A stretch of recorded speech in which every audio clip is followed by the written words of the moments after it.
No sé exactamente si es correcto que cuente estos hechos aquí, pero después de la popularidad que ganó la historia Ben Drounet, creo que debería aclarar algunas cosas. Mi nombre es John Koifure y conocí a Ben, estuve bastante tiempo investigando sobre él y sobre lo irreales que parecían los hechos que ocurrieron poco después de su muerte. Empezaré desde el principio, tanto Ben como yo teníamos la misma edad y actualmente yo tengo 24 años, mientras que él murió a los 13. Nos conocimos a los 10 años, llegamos a ser muy amigos y aunque él era muy tímido, nos unía el hecho de que a ambos nos gustaba jugar a videojuegos, entre ellos el juego de The Legend of Zelda, Majora's Mask. Este juego es un pilar importante en la historia de Ben, ya que en algún momento llegó a comentarme algo respecto al juego que me hizo sentir muy incómodo. Ben y yo íbamos a la misma clase, él era un chico rubio, de estatura baja y cuerpo delgado, más bien debilucho, su cabello le rozaba los hombros y sus ojos eran color celeste. No se llevaba bien con la gente debido a su timidez, según todos él era el raro de la clase y 3 chicos siempre estaban metiéndose con él, le pegaban o se reían de él a la salida del colegio constantemente. Algunas veces llegaron a propasarse dejándole heridas más graves que el par de moretones que solían hacerle de costumbre. Sus nombres eran Jake, un chico delgado pero con músculos marcados, Alex, un niño rellenito que tenía bastante fuerza y por último estaba Matt, se podría decir que él era el líder de la pandilla, el que más molestaba a Ben y le asestaba más golpes. Matt era un año mayor, a diferencia de todos nosotros y estaba en nuestra clase porque había repetido curso. Era un niño más alto que Ben, mucho más fuerte y con una cicatriz en el labio de la que solía alardear. Solía decir que esa cicatriz era de una vez que había peleado con un chico de 15 años y que mientras el chico solo le dejó aquella cicatriz, él le había destrozado la cara a puñetazos. Jake y Alex eran los únicos que le creían a Matt, aunque nadie se atrevía a decirle que aquello era mentira. Ben estaba harto de la situación que vivía en el colegio, además, su ambiente en casa tampoco era del todo bueno, era hijo de una mujer viuda, ya que su padre murió en el invierno anterior debido a un accidente automovilístico. Aquel día nevó y Ben quería acompañar a su padre a recoger unas cosas del trabajo pero su padre no le dejó porque tenía que ir a clase. Poco después le informaron de que el coche de su padre patinó en la nieve hasta estrellarse con un muro. El padre de Ben falleció con el cráneo aplastado contra el volante. Antes de su muerte, antes de que su padre se fuera, Ben había estado hablando con él sobre los matones del colegio. Después de calmarlo, diciendo que iría al colegio a quejarse, le dijo a Ben: «Seguro que esto tiene un final maravilloso, ¿no es así?». Le dio un beso en la frente y rió, sin saber que esas serían sus últimas palabras.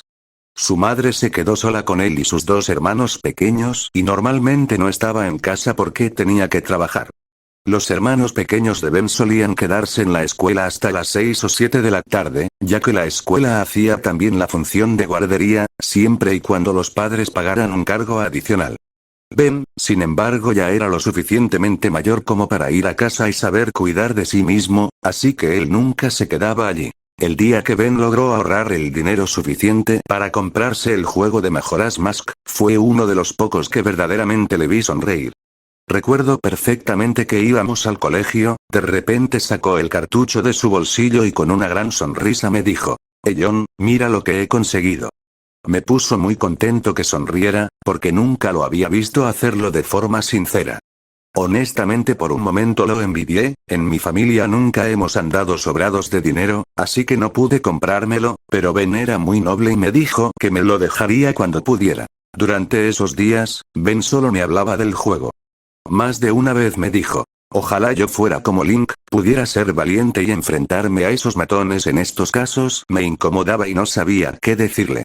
Todos en clase sabíamos lo de los matones, yo quería ayudarle pero no era lo suficientemente fuerte como para enfrentarme a alguien como Matt. Unos 2 días después, antes de entrar a clase estuve con Ben mientras jugaba Majora's Mask, recuerdo perfectamente que guardó la partida y dejó de jugar justo en la parte del chico calavera. Ese mismo día después del descanso entre clase y clase, Ben vino a buscarme desesperadamente porque su juego había desaparecido de su mochila y estaba seguro de que había sido Matt o alguno de sus secuaces. Incluso me dijo que vio a Matt rebuscar en su mochila durante el descanso. Acompañé a Ben a la sala de profesores para buscar a nuestra profesora y estuve con él mientras le contaba lo que pasó. Después fuimos a buscar a Matt y entramos en una clase vacía. La profesora revisó la mochila de Matt y sacó un cartucho del cual había sido removida la pegatina del juego. A decir verdad, no sé qué hacía yo con ellos, pero a Ben le reconfortaba que su mejor amigo estuviera con él en ese momento. La profesora preguntó a Ben si estaba seguro de que había sido Matt, y él dijo varias veces yo lo vi. Escuché algo que sinceramente hubiera preferido no escuchar. Cuando Ben dijo que había visto a Matt, este murmuró: ten por seguro que no volverás a verlo. Lo dijo con una voz tan fría e insensible que se me heló la sangre por un segundo. Vi de reojo a la profesora y a Ben y me dio la impresión de que no lo habían escuchado. La profesora le devolvió el juego a Ben y tanto ella como Matt se fueron a hablar con el director del colegio. Al parecer, iban a ponerle un castigo, pero Ben seguía preocupado de que a la salida de clase le dieran su habitual paliza y le volvieran a robar el juego, así que me pidió que lo guardara y que esa tarde llevara el juego a su casa, que me llamaría al llegar para decirme una hora exacta. Yo sin problema alguno acepté. Al salir de clase, él tomó el camino habitual para ir a su hogar y yo fui a la mía como normalmente hacía. Normalmente Ben llegaba a casa antes que yo, ya que yo tenía que pasar por el trabajo de mi padre para que me diera las llaves de casa y la paliza que los tres matones propinaban a Ben todos los días no duraba más de 10 minutos. Me puse a esperar su llamada justo al abrir la puerta, pero no pasó nada. Pasaron 10 minutos, 20, 30 y no llamaba. Me preocupé, ¿qué tal si lo dejaron inconsciente? Como ya dije antes, a veces se propasaban. Pero nunca pude imaginar lo que realmente sucedía. Salí corriendo hacia la casa de Ben con el juego en la mano, pero justo antes de llegar, en la orilla del lago que había frente a su casa oí unas risas, algunos gemidos y alguno que otro grito. Ben vivía en las afueras y nadie solía pasar por allí, así que me extrañó escuchar todo eso. Busqué con la mirada y entonces, lo vi. Aquellos matones estaban pateando algo que estaba tirado en el suelo. Después de forzar un poco la vista, vi que era Ben, quien emitía gemidos de dolor y se cubría el rostro con las manos. El miedo me paralizó y me quedé quieto, observando. Vi que Matt cogió un palo de madera y le gritó a Ben: decías que me viste coger tu asqueroso juego, ¿no? Tranquilo, no vas a volver a ver nada. Entonces alzó la mano e hincó el palo en el ojo derecho de Ben. No pude contener el gemido y unas lágrimas salieron de mis ojos mientras Matt sacaba el palo y lo clavaba con fuerza en el otro ojo de Ben. Caí de rodillas sobre el asfalto y vomité mientras oía los gritos de desesperación de Ben. Quería acercarme, pero la sensación de miedo que me recorría el cuerpo me lo impedía. Levanté la vista, me sequé las lágrimas y al ver con más claridad, noté que todo estaba lleno de sangre. La ropa de Matt y el rostro de Ben estaban manchados de una sustancia roja que salía a borbotones por sus ojos. Y entonces lo oí. A pesar de estar a 10 metros de ellos, oí a Ben decir con una voz entrecortada: no debiste hacer eso. Matt cogió del cuello a Ben y lo levantó, arrojándolo al lago y poniéndose de cuclillas a su lado. Tomándolo del cuello, hundió su cabeza en el agua. Matt reía al observar a un Ben sin ojos, con los pulmones llenándose de agua. Vi cómo su vida se escapaba por entre sus manos, pero en el rostro de Jake y Alex había una expresión de terror. Les oí decir: detente. Es suficiente. Trataron de detenerle, pero Matt les propinó una patada a ambos y estos se alejaron de él. Al poco tiempo de haberlo tenido bajo el agua, diciéndole todo tipo de insultos, Matt le soltó. Se puso de pie y lo miró. Jake y Alex se habían ido, y temiendo que lo viera alguien, salió corriendo. Imagino que iría a su casa, ya que una vez desaparecido de la escena morbosa, no presté atención a dónde se dirigía. Me acerqué a Ben con las piernas temblorosas, llorando, y lo zarandeé. Le abracé con toda la fuerza que pude y lloré. No sé cuánto tiempo estuve allí, llorando mientras lo abrazaba, solo recuerdo que en todo momento traté de no soltar el juego de mejoras más que aún tenía en la mano. Estuve allí, sollozando hasta que llegó la policía. Una vecina de Ben los había llamado al oír esos gritos en el lago. Y esto no pude perdonármelo jamás. No ayudar a mi mejor amigo es algo con lo que todavía tengo pesadillas. Me llevaron a casa, y una vez estuve allí, me duché y, mientras me limpiaba la sangre de Ben, me di cuenta de que el cartucho de Zelda también estaba manchado. Se me escaparon unas cuantas lágrimas y lo limpié con un trapo. Debajo de la gruesa capa de sangre, había una palabra escrita: Majora. Esa palabra no estaba esa mañana, cuando Ben me dio el juego, pero lo pasé por alto, pues no era lo que más me preocupaba en ese momento.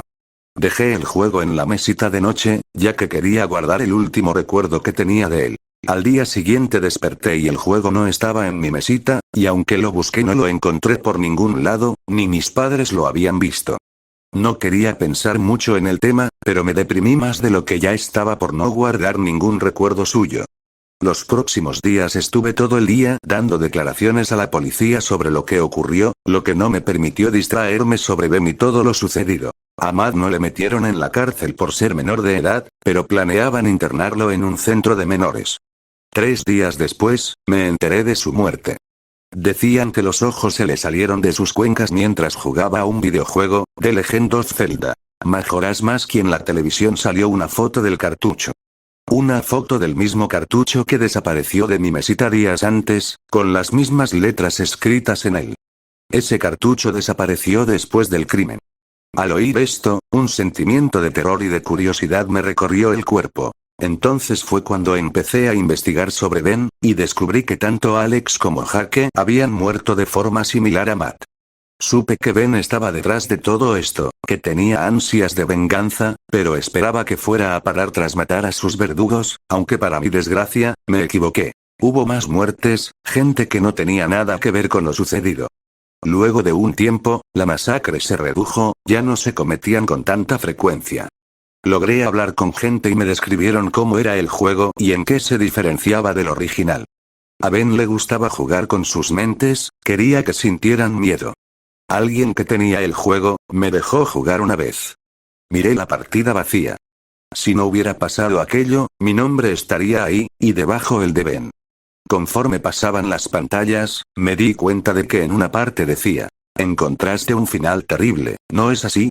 Eso me recordó a esa historia que me contó con lágrimas en los ojos, la de la charla antes de que su padre haya salido de casa para encontrarse con un destino mortal. Hubo una parte, que según me dijeron, no les salió a los demás jugadores. Solo a mí. Cuando Link se quemaba, abajo aparecía un diálogo, donde ponía: aunque no me ayudaras, no te guardo rencor, amigo. Esta parte hizo que se me empaparan los ojos. Quizás ustedes piensen que mis reacciones eran demasiado sentimentales, pero no es fácil ver a tu mejor amigo morir cuando solo tienes 12 años. Las muertes causadas por el juego habían llegado a su fin, pero de vez en cuando, Ben cometía algún crimen a través de él. El anciano que vendió el juego al usuario que lo compró, era el abuelo de un niño ahora muerto. El niño dejó el juego en su casa, y quería irse de allí para no recordarlo más, además de vender alguna que otra de sus pertenencias. Logré hablar con el anciano, siguiendo la pista del juego. No puedo dejar de pensar que podría haberle salvado, podríamos haber seguido jugando juntos, pero no. A pesar de eso, después de 12 años, me he dado cuenta de que no puedo seguir viviendo con esta culpa que llevo en la espalda, me está comiendo por dentro. Pero antes de precipitarme a la muerte y acabar con esto de una vez por todas, sentía la necesidad de aclarar la historia de Ben, el amigo al que nunca pude salvar. El amigo del que pude evitar su muerte, pero no lo hice por miedo.